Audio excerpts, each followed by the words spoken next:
A year and a half before the panic of 1942, a 31-year-old captain named Tony Simons was sitting at his desk in General Headquarters in Cairo, bored out of his mind.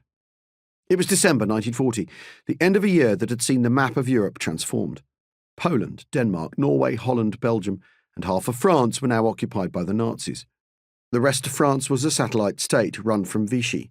The Royal Air Force and Royal Navy had stopped the Germans at the Channel, but Britain's army had retreated in disarray, first from Norway and then from the continent. All that had happened thousands of miles away from where Simons sat. As far as he was concerned, the war was offering depressingly little excitement. It wasn't that he disliked his job. He'd seen enough of the army over the past 9 years to know that military intelligence was a lot more his line than parade grounds and kit inspections. And he enjoyed being stationed in Egypt. There was none of the rationing or blackouts or bombing that were making life in Britain so miserable. Here there was still the feeling of colonial life in the great days of the Empire, watching polo matches, lounging by swimming pools, drinking sundowners at the Continental Hotel, lusting after the belly dancers in Madame Badia's cabaret. And after that, well, Cairo was a city ready to cater for every appetite. You had to put up with heat and dust and stink and flies and disease, but it was also a place of adventure with a sense that anything was possible. That sense was suspended when Simons sat down at his desk each day. He was supposed to be in charge of compiling reports into the Italian military's technical capabilities, but the work didn't thrill him. So when his colonel announced he had an errand for him, he was grateful for the chance to escape the office.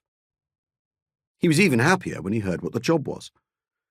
He was to go and collect Dudley Clarke from the airport. If that made it sound routine, the next sentence hinted that it wouldn't be. He was to wear civilian clothes, and whatever Clarke looked like, he was to maintain his composure and make no comment. Simons smiled to himself. That sounded about right. Even in 1940, Clarke was a sort of secret legend. He wasn't famous, but those who knew him swapped tales of his adventures. Simons had worked alongside him in Palestine before the war and was in awe of the unconventional way in which he approached military life.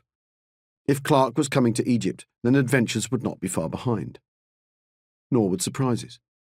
As he watched the passengers step from the flying boat, Simons understood why he'd been warned to stay unruffled. There was his friend's trim figure. Clarke could often pass unnoticed. He seemed, one fan said, to have a gift for appearing in rooms without anyone seeing him come in. But no one was going to miss him today. He was dressed as an Englishman's idea of the worst kind of American, loud check +4s with matching stockings, a bright cloth cap and sunglasses. He marched up to Simons and introduced himself in an atrocious American accent as Wrangle Clarke, journalist. It was all that the younger man could do to keep a straight face.